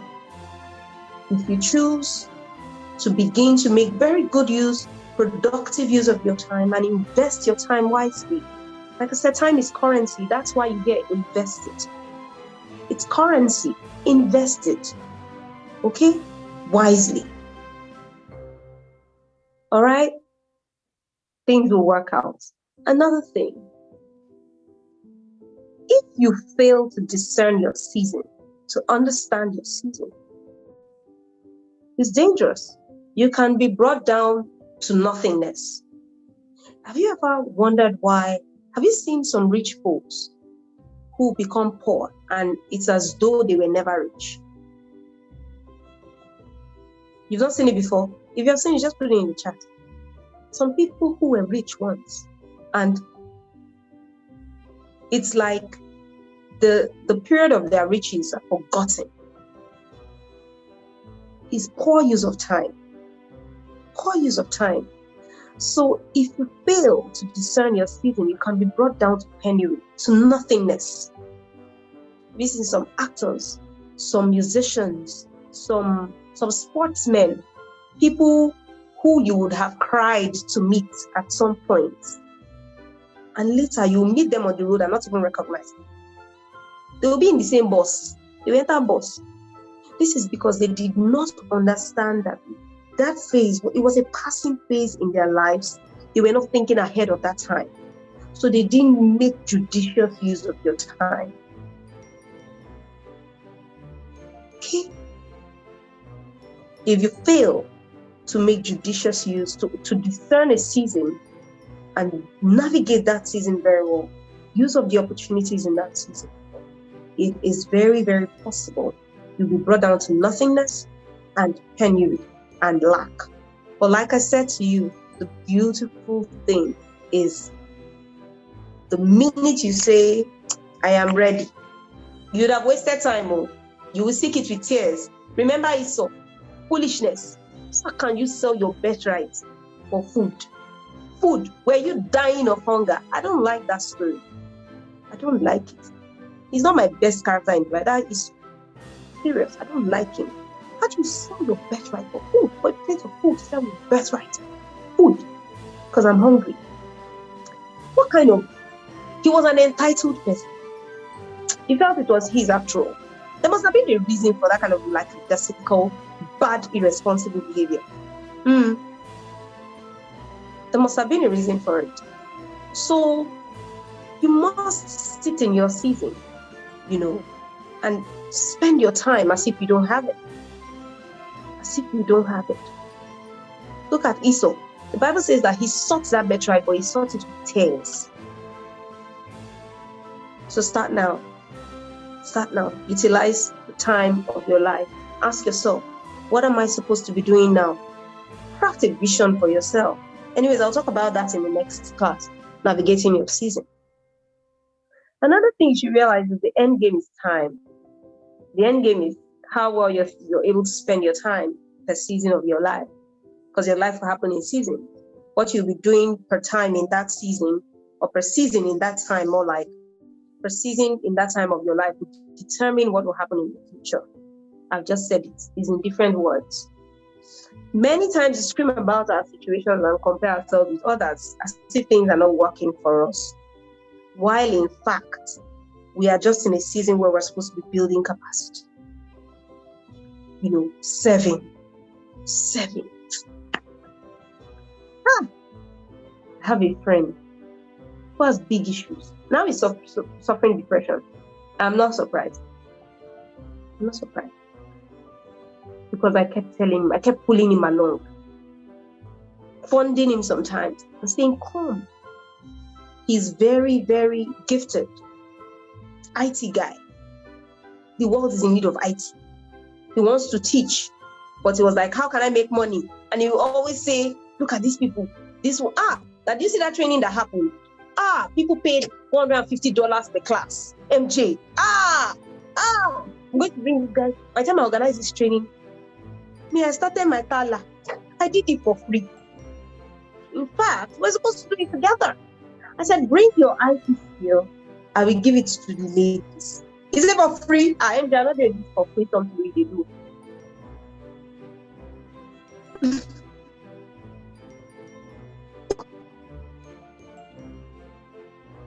If things are not working for you, there's a time where you serve. Be willing to give as was freely given to you. Because this intelligence that you think you have is not your own. You think it's by your power. It's by grace. It's a gift. That you're able to read and quickly understand. Your learning metabolism is very fast. It's a gift. There's some people that read that thing, will read you, and they'll be crying reading it. They cannot add. Do you get? So whether you're serving it for a fee, but my principle is, and we try this model at Hala, and I can be free to tell you that we try to charge. But I see that each time we charge, only a few people turn up. So accept that I am led to have a class of a few serious-minded people, because in Nigeria, people don't respect what they don't give. So when I'm led to do that, I'll say, okay, let's do a fee so that we can have people that I can nurture and mentor. Otherwise, we give it out for free so that a lot of people can come in and we can reach many. It's about them, it's not about me. Sir, sow, you will reap. You will reap what you sow. Not necessarily where you sow. What you sow, you will reap. Not necessarily where you sow. Okay? Sowing in Tala and reaping elsewhere. You get it? So many times we scream about our situation, but the truth is we're not equipped. We're not equipped. Our God is a fair God. If He gives you that thing that you are asking for, it can destroy you. It can destroy you. You can collapse on the weight of your desires. Your soul will be made fat. One day you don't sleep and wake up and be talking like that foolish thing. Look at what I did. You forget grace. So time by time, He strips you off. Season by season, He unlayers, uncovers your heart. So to keep you grounded, and you've got to know it and be grateful for it. Thankful for it. So that you remain grounded. Because many people cannot handle the success that they're asking for. Everything you are going through now is preparing you for what you're asking for. Believe it. Okay? So be equipped so you don't make a fool of yourself. Some people don't know what to do with fame. They're asking for fame, they're asking for wealth, they're asking for popularity, comfort, things that they don't know what to do with. They don't know how to utilize it. And this is partly because our minds and our hearts have not been stretched enough to know what to do with the measure and level of success that we want. And the reasons our minds have not been stretched is because we're not learning in the right direction. We have not submitted ourselves to the rigor of refinement, to service, to mentoring, to grooming, to nurturing. We're not reading the right resources in terms of books, materials. We're not listening. We're not investing our time. We're not investing in our minds. We're not making our souls fat, because you'll prosper as your soul prospers. So you've got to fatten your soul. Okay? All right. What else do I have to say? It's very important. Pay attention to the season and be prepared, because if you're not prepared, it can be fatal. I said this earlier. It can be fatal, number one. Number two, you will not harness the full potential of that season. Like I said, there's a reason why people who can, as cold as winter is, They enjoy the winter. They prepare snowman. They go out, they have fun, put street lights. They can maximize that season because they prepared for it. If you're not prepared for it, number one, it can be fatal to your health. Number two, your home might be uncomfortable. Number three, you might not be able to go out of the house. You don't have the clothes for the weather. So you don't utilize, when people are having fun, you don't utilize that season. Okay? I'm sure that's clear. There are seasons of drought when it seems like we can't see, we can't feel, we can't hear, nothing seems to be working, we are demotivated, or we're looking for the next spark or adventure. Or it could be that things seem to be turning around for the worst. Like it's a season of scarcity and drought. Seasons happen for everyone. It will pass. Just know that it will pass. There is something that's required of you. Don't be dissuaded. Don't fail in that season. Ask questions. The more these things happen, the more questions you should ask. The more curious you become. The more discerning. Sharpen your senses. Okay? So don't get carried away. And this is the last thing I'll talk about. Don't get carried away by how you feel in each season. Some people feel a sense of entitlement. And I'll talk about it. Entitlement and pride. Get into a season like the season of abundance. Everything is work. You get carried away. Money has wings. It'll fly away. The Bible says that our lives are like vapor. It's like a mist. It's here today, tomorrow it goes. That's the way the seasons of our lives occur too.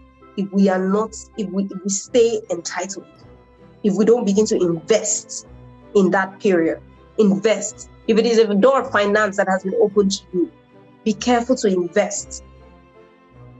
If it is relationships, be careful to nurture it, to build it, to keep it, to nurture it. If it is that time where you're free to just be learning, like some of you on After Strike, you guys just be learning, be careful to invest in that time. If you're supposed to be doing your projects or whatever, be careful to do it right now. Whatever your hand finds to do it right now with all your might. Okay? Another way people feel in this type of season is satisfaction. Like a satisfaction. Different from entitlement, satisfaction. The parable of the virgins, the foolish virgins, remember?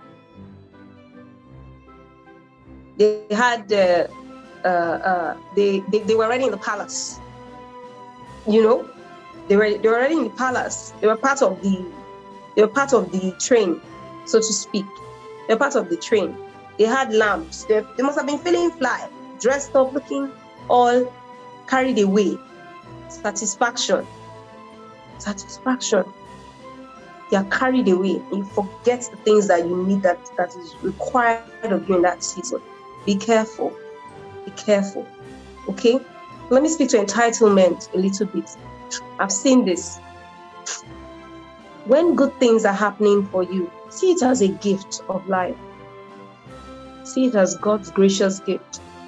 I don't know who I'm talking to, but I've seen this. I know it, and I say this with a lot of emotion. Whenever good things are happening for you, wake up every day and say, thank you, Lord. Remember, it's a gift. It's a gift. It's not like you're deserving of it. It's not like you're better than the next person. That's why it's happening for you. It's not because you worked for it. You toiled for it. So you are here now. Please see it as a gift. It could be a relationship that you're in, a love relationship. I've seen people throw away relationships because they did not understand that their relationships were gifts. Someone came into your life, the gift of that person, you took it for granted. It could be a romantic relationship. It could be a sisterhood relationship. It could be a mentoring relationship. It could be a boss, staff relationship. It could just be anything. Wake up every day thanking God for it and nurture it. Your response, God will not nurture it for you. God use people. I'm sure I like breaking all this because I've been in this Christian circle for long. He will not nurture it for you. He brought it. No. He brings it your way. When you're a child, you're led. and then you become an adult, you're expected to hold on to it. That's maturity. Hold on to it. Nurture it. Nurture your relationship. Nurture it. And I don't know who I'm saying this for. Okay? Don't feel a sense of entitlement when it seems like everything is good and rosy and it's working out better than it is for others. The way people feel when they get into a new season, it could be they could feel a sense of loss. And it could be that you've lost something dear. And really it trusts you into another season. It's a season of mourning. It's a season of mourning, right? This feeling of loss. But be careful not to be enveloped in it. And that's why in the course, the School of Wellness, Emotional Wellness, and School of Clarity and Emotional Wellness at Tala, we have that course where we brought in Shion Kumi to speak on loss and grief and trauma. And you heard her. She said, listen, it's a loss. She lost her husband, and it's a loss. Yes, it's indeed a loss, but you can recover. And you can recover in a way that would seem like you never lost anything. For your shame, you get a double honor. So you lost something doesn't mean it's the end of the world. Okay? So when you get into that, and it's possible, can happen, who knows what the future holds? And I'm speaking to myself. Sometimes, really, I think about it, and thank God I'm not crazy, because I was listening to Dr. Miles, and I heard him say, sometimes I think, I love my wife so much. What if I lose my wife? What do I do? I'm like, okay, so it's not me, because I have these crazy thoughts. What happens when I lose this person? What happens when I lose this thing? And that thought is not a bad demonic thought. Before you start saying, God forbid, it is a thought that will keep you in check, and that keeps you grateful and grounded. Keeps you in check, that keeps you grounded enough to say, no matter what I lose, the counsel of God stands. Do you see? And yes, now we can say God forbid. Another way people feel, yes, is discouragement, hopelessness, and it's all feeling of loss. So when it feels like things are not going on well for you, things are bad, things are down, there's drought and all of that. What should I be doing now? And sometimes what you need is the availability of light in its full intensity, light. And have you listened to light, to the big why? Light is intelligence, is wisdom, is knowledge, is understanding. Sometimes, stress happens in the lives of people when they don't have enough light to handle a given situation. That's when people become stressed, discouraged, and anxious, hopeless, because they don't have enough light to handle that situation. So when there is an ugly situation in your life, it's not like, oh, you can't see the way. You can't see the way because of your own capacity. It doesn't mean that there's no way. What you just need is to find the switch, or you need someone to turn on the switch. So in that room, it's just your capacity. You don't know where it is. So stress happens when you don't have enough know-how, enough knowledge, enough know-how to handle a given situation, right? So take that in mind. So when you get into it, there's no need to feel hopeless and this and that and that. Say, what do I need? Ask questions. I keep saying this. Begin to ask. Ask and ask the right people. That's why it's very important. Your circle is important. That's why it's important to have coaches. It's important to have mentors. It's important to find your teachers. It's important to have friends who can listen. For many years in my life, whenever I had issue, I had a friend that I always called. There is no way. He will find a way. He will find a solution. Each time I spoke to him, there is no way. For many years in my life. Do you see? So, and we're just friends. It's not like it was my mentor or my role model. Friends. So your circle is very, very, very important. Okay? Very important. Yeah. So I think we have come to the end of this teaching, and I'd love to hear from you. I just want to know what stood out for you. I hope a lot of things stood out for you. I hope you have been fed. Our next class would be on how to maximize seasons of your life. And I think I've spoken to it quite a bit here. But I'll tell us when. It's either next week or in 2 weeks, tops in 2 weeks. And let's hear from you. Esther George, let's hear from you. Let's hear from you. I just feel like I need to say to you again and again and again, whatever it is that you pass through in this life, it's for a purpose. Whatever. Don't discard your experiences. Don't discard your experiences. Are amazing teachers. They are amazing teachers. They are for the future. Experiences are useless without a lesson. If you have experiences that you did not learn a lesson from, or you did not learn a bunch of lessons from, the experiences are useless. So we should do more than be collectors of experiences. Don't be a collector of experience. Okay? Be a learner. Be a student of life. That's what makes you a wise person. That you are observant and you are studious of life. The wisest man, one of the wisest men, would say, go and learn from the ants. You sluggard, go and learn from this, learn from that, and we take inferences from the sea, the ship that sails on the sea, the this, the that, from people, from a man and a maiden, from, learn. Okay? So, be a scholar of life, be a student of life, and be a student of your own life. Observe yourself. Don't go through life saying, carry me, they go, da da da. It's good. God will carry you on the wings of the Spirit. But when you're a baby, you act like a baby. You're unintentional. When you're mature, you become very intentional. Catch it. You catch it. And some of you, I hope there are not people here who discard teachers, who discard mentors, who discard, coaches. You have not found your coach, you have not found your teacher, you have not found, or you have found that person, but they see finish. You're not maximizing it. Sorry for it. It will show. It will show. It will show. It will show. Okay? So, thank you very much. I've come to the end of this session. So please pass the offering back here. Daddy ushers. Pass the offering back there. I'll stop recording now. Or do we have questions?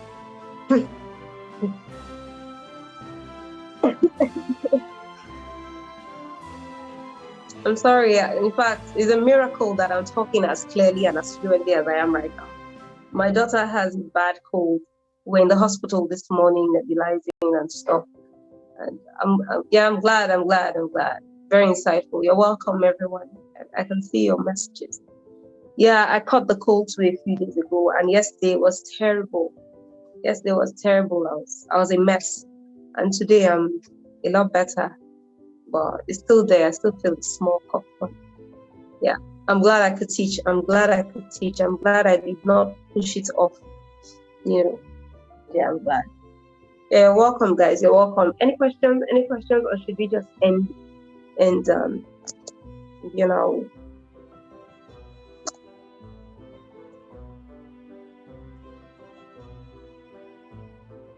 you can unmute. Oh.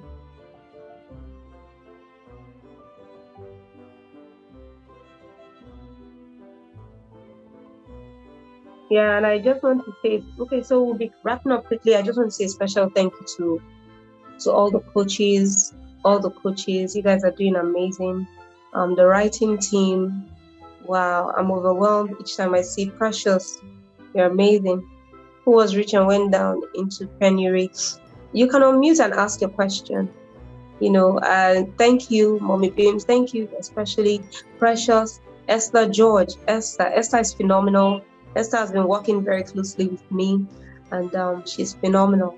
I'm happy for her. Esther, in fact, I'm just giving you another month so that we can compare notes, and let's see what service has done for you. In fact, even in your healing process. Let's see what staying close, mentoring, and serving is doing for you. Esther decided to come extremely close, and me, I opened my hand, especially when you come to the service. I told you that's one of the fastest ways, by adding value. Cannot come and be liability. I'm glad, Michael. So impactful. I'm glad. Okay, Mommy Beams, do you have a question to ask?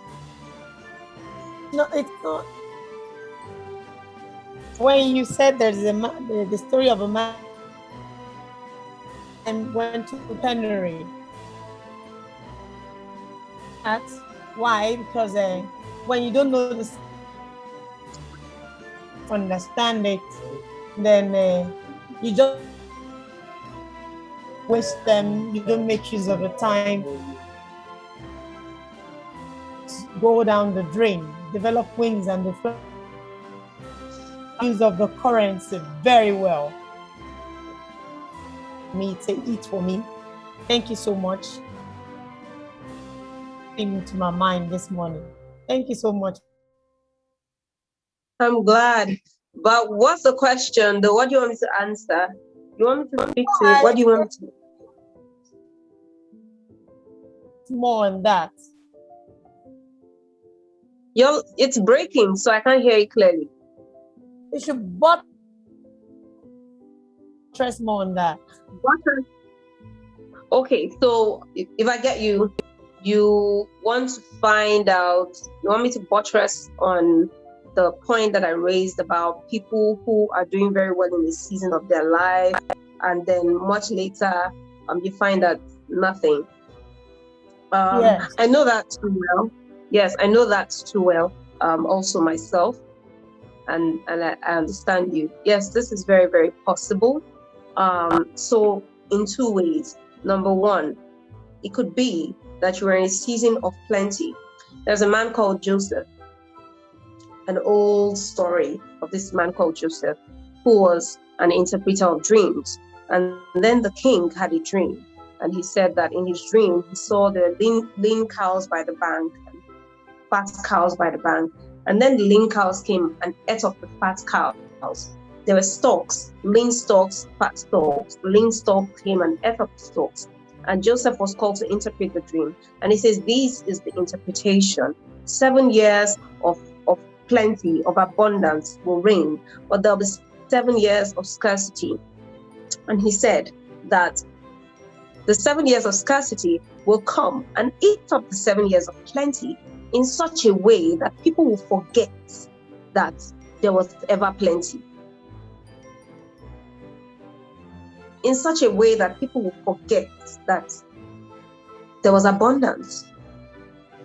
And the dream was given so that actions could be made, so that they began to invest in that period, in that time of abundance fast. So they had to make investments in 7 years.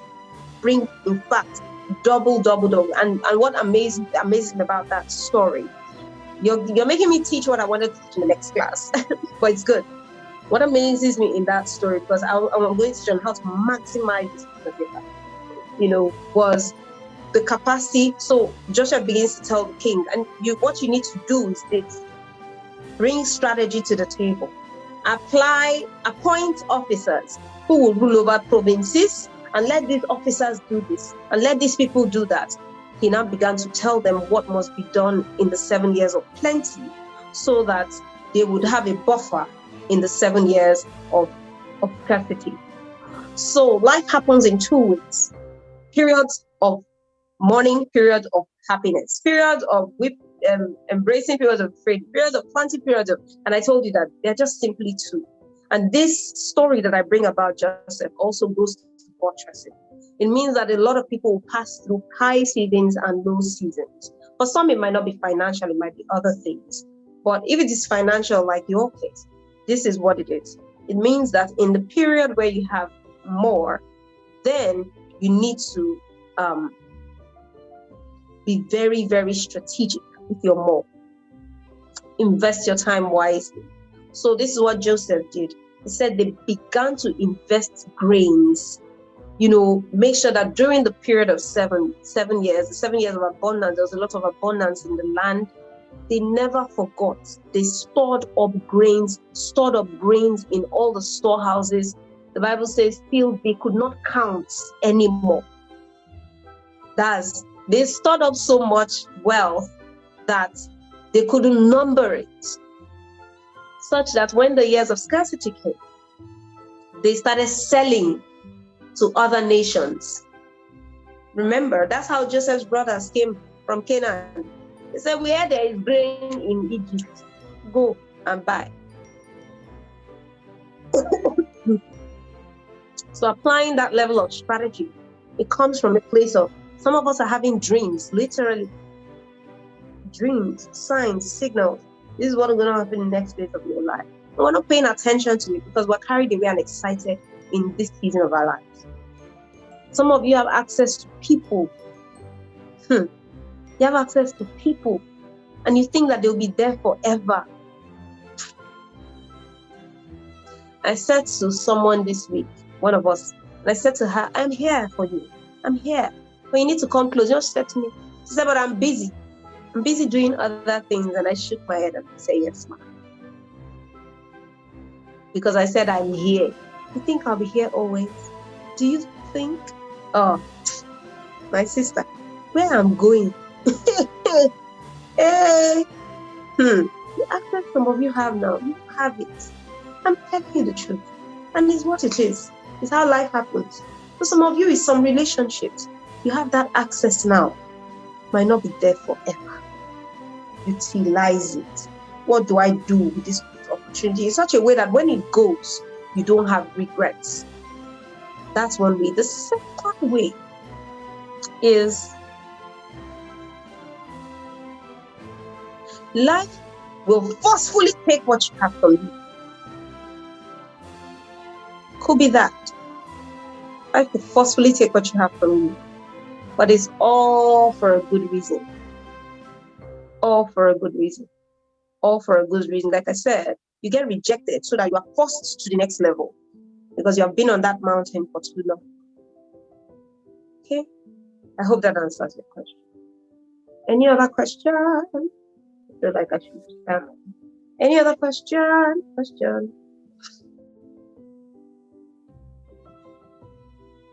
Any other question? Yes, please go ahead. Unmute and ask.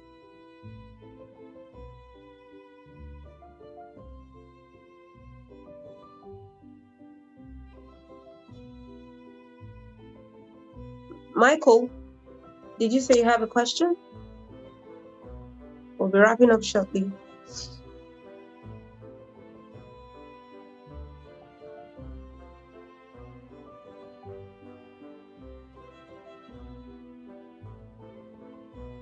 If there is no further, okay.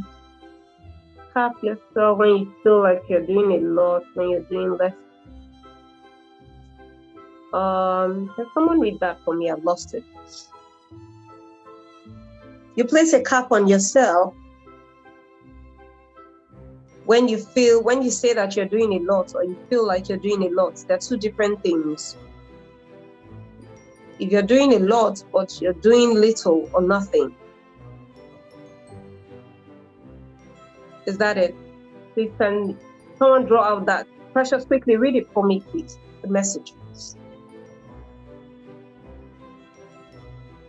I can't see it. Oh, did you send it directly to me?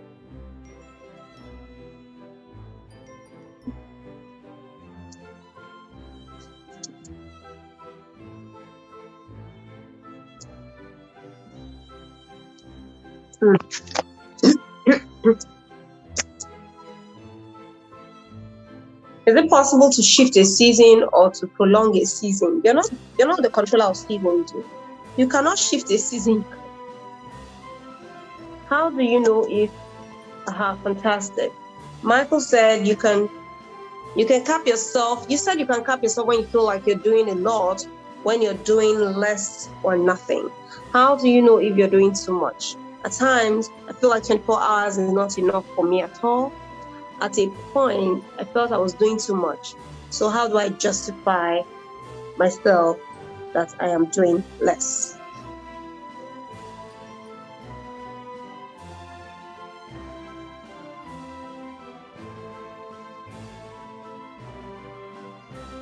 You are muted, ma.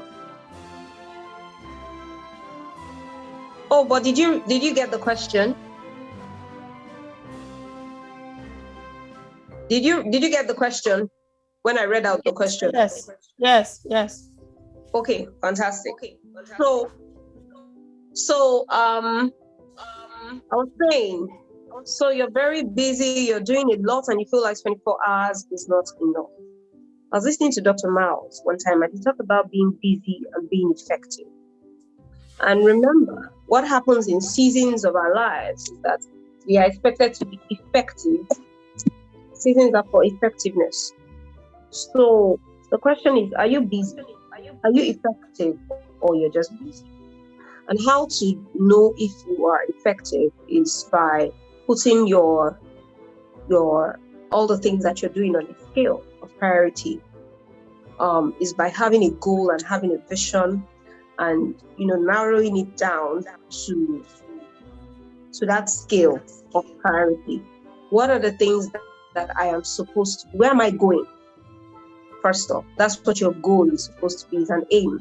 Is where am I going? What are the things that I need to get there? Are these the things that I am doing? So you begin to measure. It's not about busyness. It's not about busyness. And if you were here earlier, when I was talking, I was addressing spiritual people and I saying, people like raise the dead, heal the sick, do this, do that, do this, do this. I'm going to say, you are such an unfaithful steward. I don't know you. What is this? What do you got to be doing? Is that what I sent you? So it's not about being busy. It's very tricky. It's about being effective. It's about living purposefully. It's a very sorry situation if you are producing results that is not in the area of your purpose.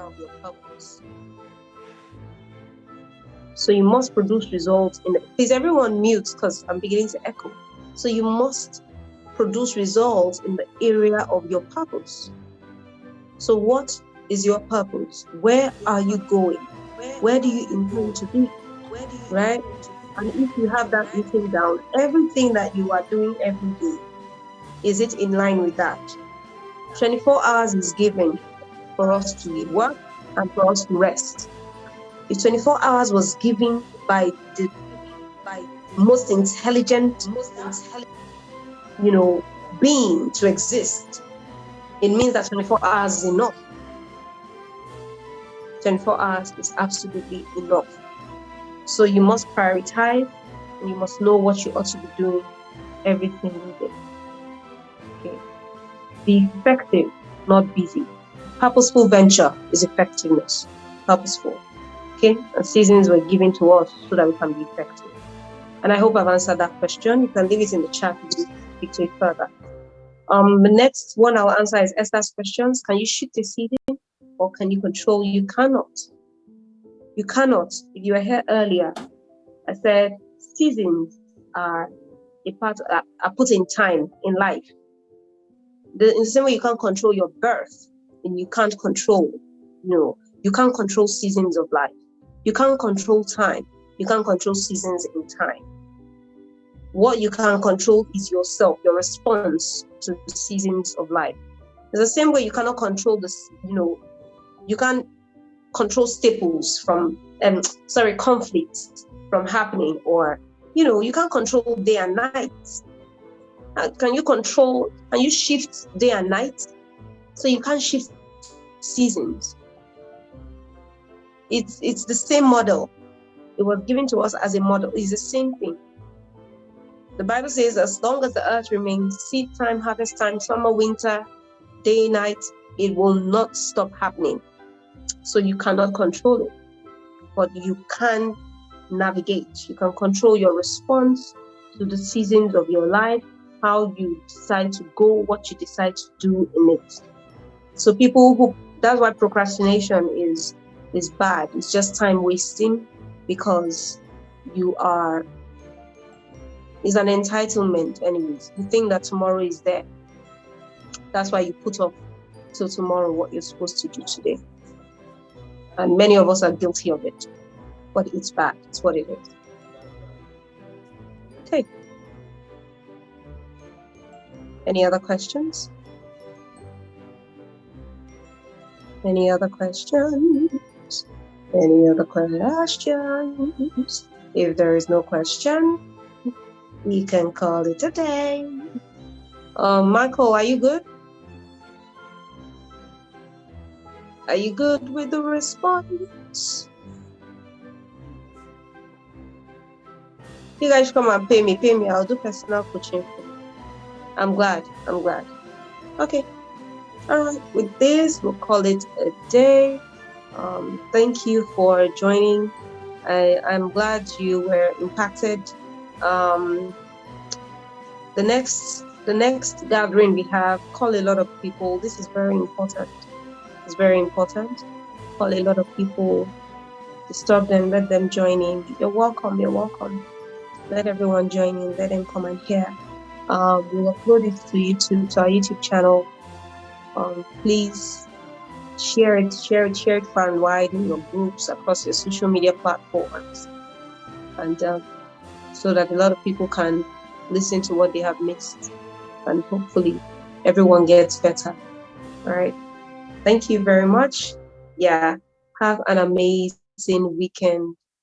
Yeah, you're welcome, happiness. You're welcome, precious. Bye, guys. You're welcome. So impactful. I'm glad. Thank you, Sandra. Thank you. Thank you. All right. Bye, guys. Much love. Enjoy your weekend. You're welcome, Michael. Thank you. All right. Bye.